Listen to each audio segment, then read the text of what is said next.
연평균 500명 정도가 살인 범죄로 구속 기소가 된다. 대검찰청 관계자의 이야기입니다.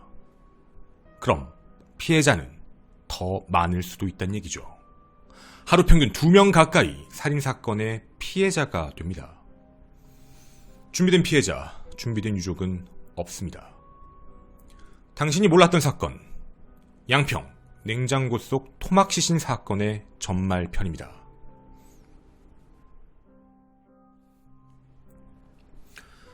안녕하십니까. 전국 유튜브 독자 여러분, 아프리카TV 시청자 여러분, 김원입니다. 언론에서 다루지 않은 사건이 있습니다. 죄명은 강도살인, 사체 손괴, 사체 유기. 죄명 자체도 끔찍하지만 증거 품목은 벽돌 2개, 톱 1개, 손도끼 1개, 칼 1개. 얼마나 잔인한 사건인지를 나타내게 되죠. 1심, 항소심, 대법원까지 사건의 결과를 기다렸습니다. 그리고 제 눈을 의심했습니다. 첫째, 잔혹한 살인마의 변명뿐만 아니라 둘째, 신상 공개가 되지 않았던 이유. 셋째, 재판부가 직접 만들어낸 판결문의 이상한 논리적 모순까지. 지엽적인 제 생각인 건지 시청자 여러분의 생각을 꼭 전해 듣고 싶습니다. 경기도 양평군 용문면 한 조용한 마을. 2019년 4월 18일경 78세 박할머니가 증발하듯 사라지셨습니다. 마을 이웃은 사흘 전 집을 나간 걸 봤지만 그 이후 보이지 않는다며 경찰에 실종 신고를 하게 됩니다. 우선 할머니의 집 주변을 수색하던 경찰. 4월 22일 평소 왕래가 잦았던 이웃집 52세 남성 김씨의 집을 수색하기 시작합니다. 겉으로 보기엔 평범했던 집안 내부. 그런데 집에 있는 냉장고의 냉동고의 문을 여는 순간 검은 비닐봉지 여러 개가 보였습니다. 바로 토막 시신이었죠. 실종된 박할머니의 시신이었을까요? 경찰은 사건 현장에서 판단할 수가 없었습니다. 장기와 머리 부분이 없던 것이었죠. 우선 짐과 DNA를 토대로 신원 확인을 한 한편 김씨의 시신 유기 정황까지 함께 수사를 하기 시작합니다. 김씨의 집을 정밀 감식을 한 결과 벽돌 2개, 손도끼, 그리고 주방 벽면에선 박할머니의 혈흔이 발견되었고 톱날, 칼 손잡이에선 DNA까지 검출이 됩니다.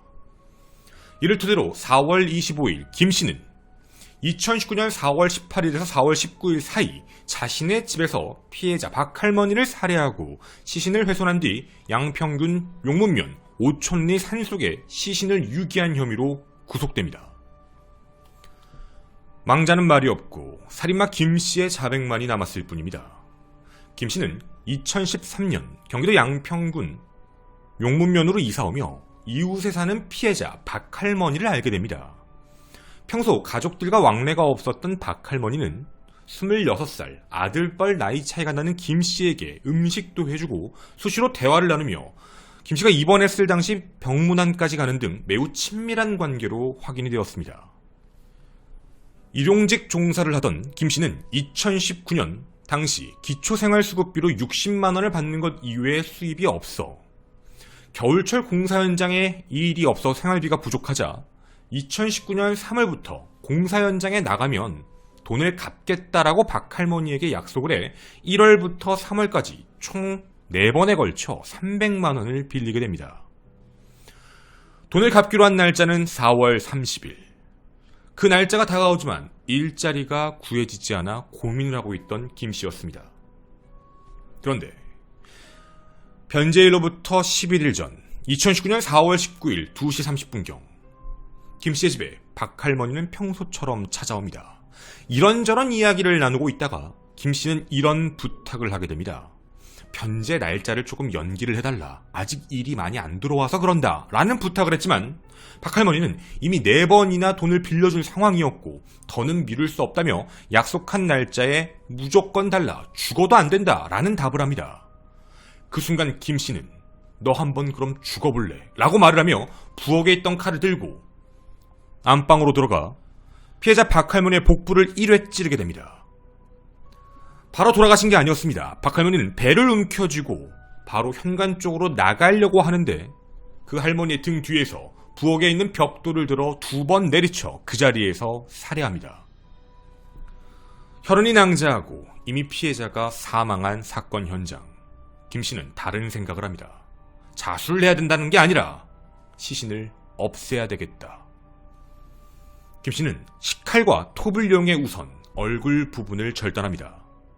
이후 손도끼를 이용해 양팔, 가슴 아래 부분, 다리 부분을 절단을 해 비닐봉지에 각각 모두 나누어 담은 뒤 사체에서 나온 장기 또한 비닐봉지에 담아 모두 냉동실 안에 넣어두게 됩니다. 이후 조사에서 확인된 내용이었는데요. 잔혹한 행동은 이뿐만이 아니었습니다. 훼손을 할 당시에 많은 혈흔이 묻어 있었습니다.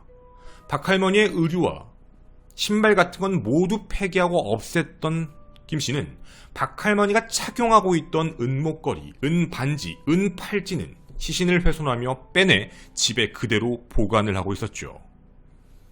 그렇게 며칠이 지나 2019년 4월 22일 밤 11시 30분 시신을 유기하기로 마음먹은 김 씨. 우선 머리 부분과 내장 부분이 담긴 비닐봉지를 꺼냅니다. 그 큰 비닐봉지에 담아놓고 자신이 그걸 가지고 나가면 CCTV나 어딘가에 찍힐 수 있다라는 생각, 즉 치밀함까지 보였죠. 부탁을 하게 됩니다. 바로 이웃 주민 중 폐지를 줍고 있던 분에게 저기 택시 타는 곳까지 리어카에 이걸 하고 가져다 달라라는 요청을 합니다. 자신은 아무것도 들지 않고 택시를 타러 갔다는 걸 증명하기 위해서였죠. 그리고 택시를 타기 전 비닐봉지를 건네받은 뒤 택시를 타고 산속으로 들어가 낙엽과 흙을 걷어낸 뒤 그 안에 시신을 유기하게 됩니다. 여러분께 사건의 전말을 설명드렸으니 한 가지를 여쭤보도록 하겠습니다. 김 씨가 저지른 살인 행위는 계획적 살인이었을까요? 우발적 살인이었을까요? 굉장히 잔인하고 끔찍하지만 위에 나왔던 사건의 전말의 내용으로 보면 순간적으로 화가 나 공격을 한 우발적 살인의 모습이 매우 많이 보입니다. 하지만 검찰은 강도 살인 혐의를 적용합니다. 금전적 목적 그리고 채무를 변제할 걸 안 하기 위해 저지른 잔혹한 살인사건이라고 판단한 것이었죠. 이에 김 씨는 이런 주장을 펼칩니다.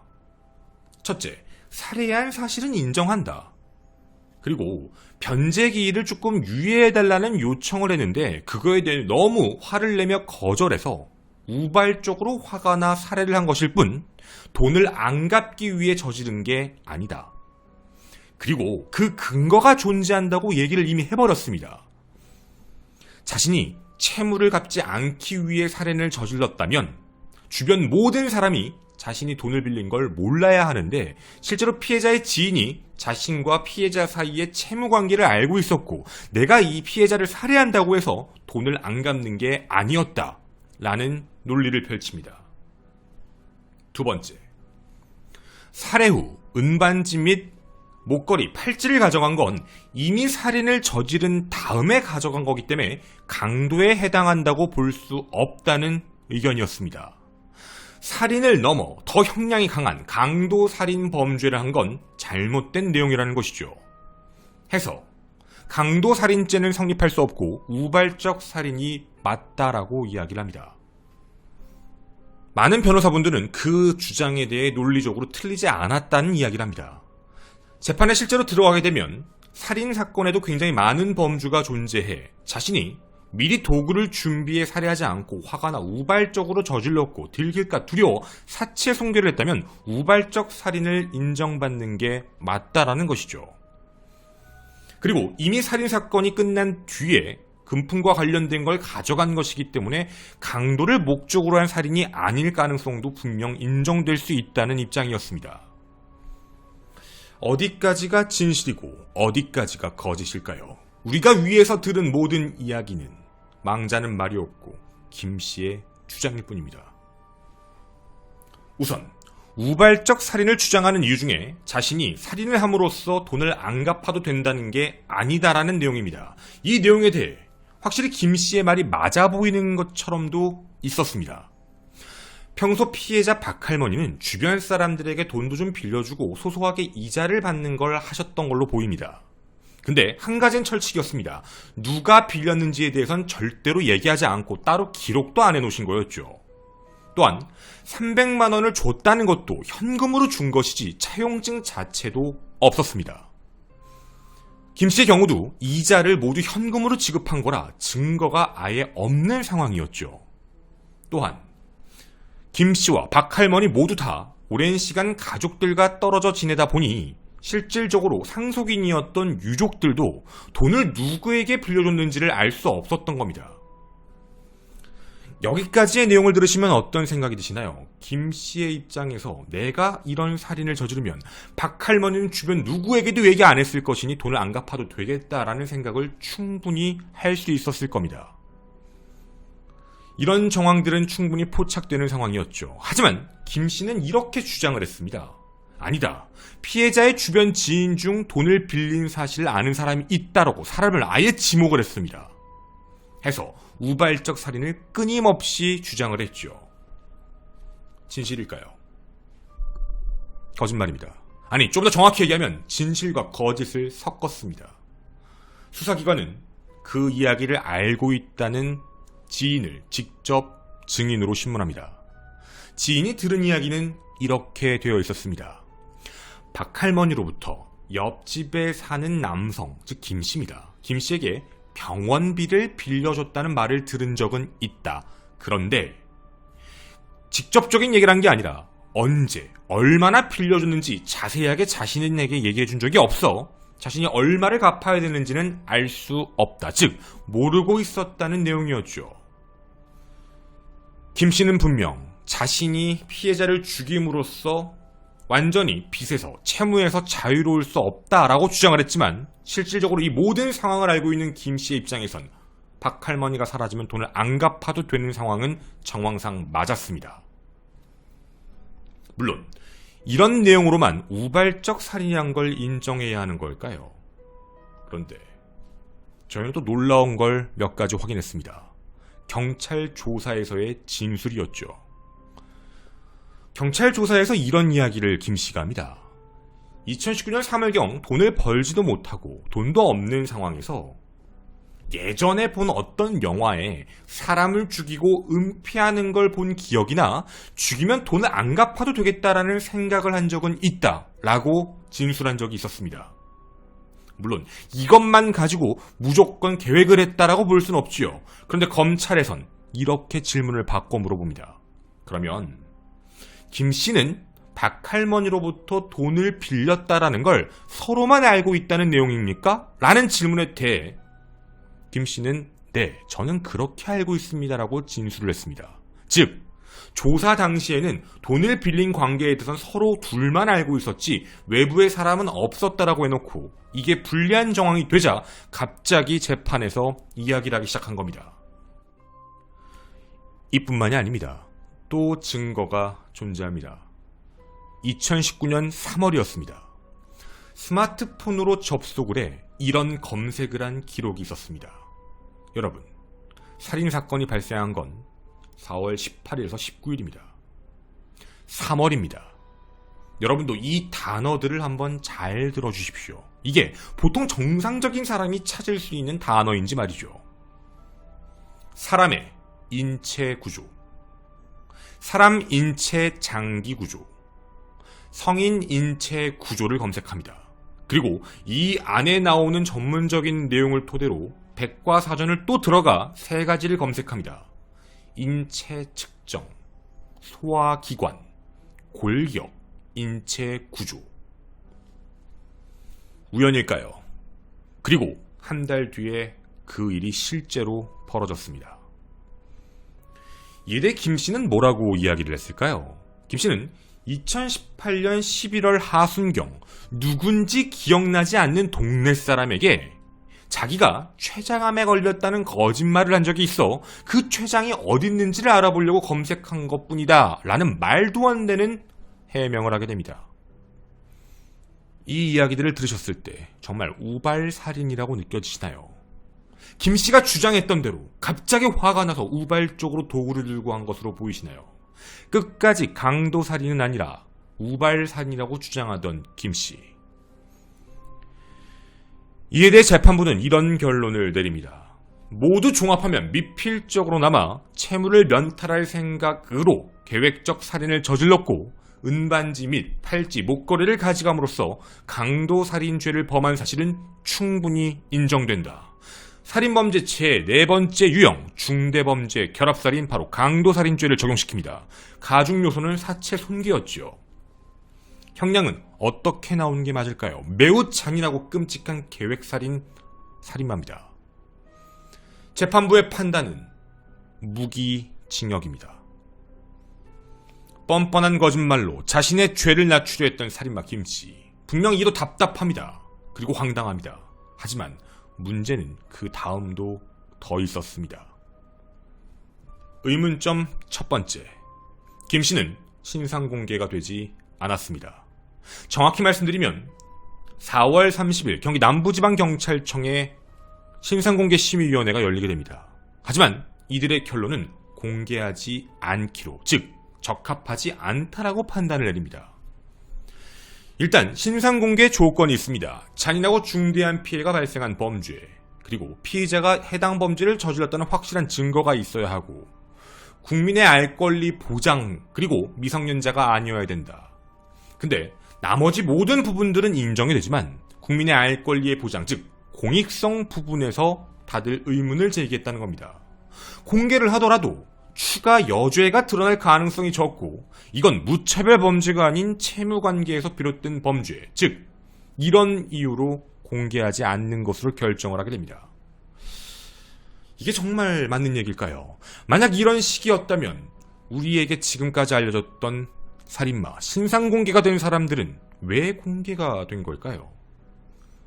강서구 PC방 살인 사건의 김성수, 추가 범죄를 찾기 위해서 공개한 걸까요? 그것도 말다툼 끝에 자기 혼자 격분에 저지른 살인인데 공개가 되었습니다. 그뿐만이 아닙니다.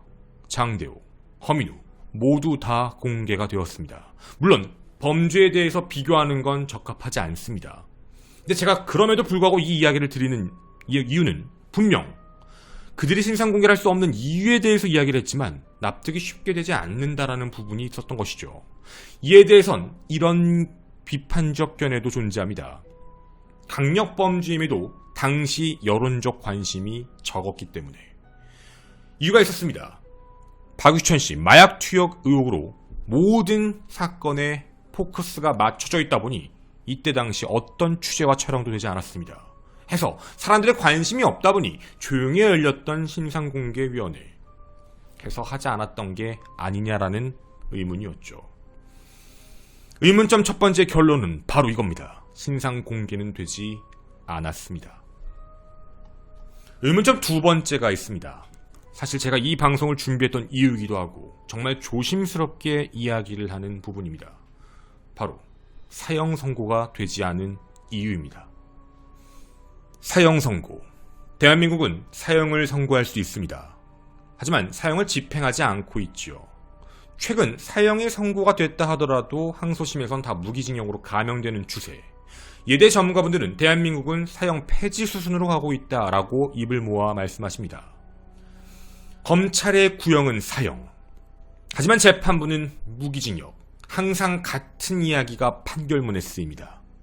다만 사형은 인간의 생명을 박탈하는 냉엄한 궁극의 형벌로서 라는 말 너무 많이 들어보셨죠? 이하 생략하겠습니다. 이 이야기가 붙으며 무기징역을 받게 되는 이유가 적혀있게 됩니다. 김씨가 강도 부분을 제외한 나머지 범행을 인정하며, 참 독특한 말이죠. 인정을 안 한 걸 강조해야 되는데 강도 부분을 제외한 범행을 인정하며 자신의 행동을 후회하는 태도를 보이고 있는 점, 하지만 유족과의 협의는 되지 않았습니다.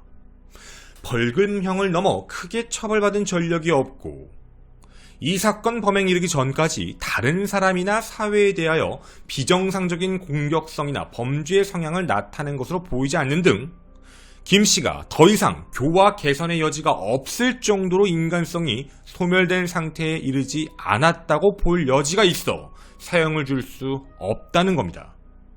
물론 알겠습니다. 그런데 말이죠. 저는 여기에 나와 있는 내용 중에 좀 다른 내용들을 알게 된 게 있었습니다. 사건의 사실적 내용을 위해서 전했습니다. 여러분 납득이 되시나요? 살해 날짜, 손괴 행위 당일보다 더 이전에 검색했던 게 있는데 어떻게 이걸 이렇게 판단할 수 있는 걸까요? 사체 손괴는 생각하고 있었는데 살인을 저질렀다는 거에 대해서 이해를 해주고 있는 건가요? 분명 판결문에 이렇게 적혀 있습니다. 교화 개선의 여지가 없을 정도로 인간성이 소멸된 상태가 아니다. 그런데 같은 판결문에선 좀 다른 이야기가 적혀 있습니다.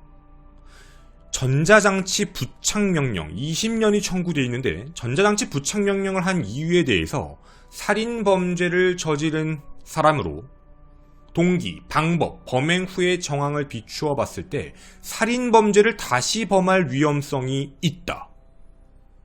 그래서 전자장치 부착명령을 청구합니다. 여러분, 좀 내용이 이상하지 않나요? 같은 판결문입니다. 그럼 정리해보자면 재판부의 입장은 분명 다시 죄를 범할 위험성이 보이기에 가석방을 우려해서 전자장치 부착명령은 인정하겠지만 사형을 시키기에는 가석방 심사 대상이 되기까지 교화 개선의 가능성이 있다라고 보는 살인마입니다. 이게 무슨 말일까요? 가석방이 돼서 살인을 저지를 수 있어 전자장치 부착명령을 인정해준 재판부가 교화 개선의 가능성이 있어 사형은 줄 수 없다라고 얘기합니다. 그럼 나와서 또다시 살인을 저질러도 된다는 얘기인 건가요? 여러분은 이 판결문에 논리적 모순이 없다고 보이시나요? 제가 이 사건을 진행하기 굉장히 조심스러웠던 부분이 바로 이 부분입니다. 제가 편협적이었던 걸까요? 아니면 뭔가 뱀에 꼬여서 그런 걸까요? 하지만 보통 시민으로 바라보고 있는 이 판결문은 아무리 이해를 해보려 해도 이해가 가지 않습니다.